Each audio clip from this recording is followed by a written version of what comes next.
আসসালামু আলাইকুম। কিছুদিন আগে ইনশাল্লাহ আল্লাহ আসলে গত বৎসর এই কোরবানিদের পরে আল্লাহ আমাকে উমরা করার জন্য নিয়েছিলাম। অনেক শান্তি রে ভাই, অনেক শান্তি। যারা যাবেন তারা নিয়ত করছেন খুব দ্রুত চলে যান। কোরবানিদের পরে গেলে সবসময় একটু ফ্রি থাকে, মন মতো শান্তি মতো উমরা করে চলে আসতে পারবে।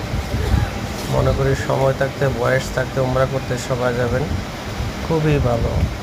এবং মন শান্তি ও দিল শান্তি ও মনের সকল আশা আল্লাহ আমাকে পূরণ করছে। আর কোনো চাওয়া নাই আল্লাহর কাছে, একটাই চাওয়া যেন আবার যেতে পারি উমরা করার জন্য, বড় হজ করতে পারি। সেই আশাটা যেন আল্লাহ পূরণ করে। সবাই দোয়া করবেন, যারা সময় আছে, বয়স আছে, অল্প সময় চলে যাবেন ইনশাআল্লাহ উমরা করার জন্য। আল্লাহ হাফেজ, ভালো থাকবেন।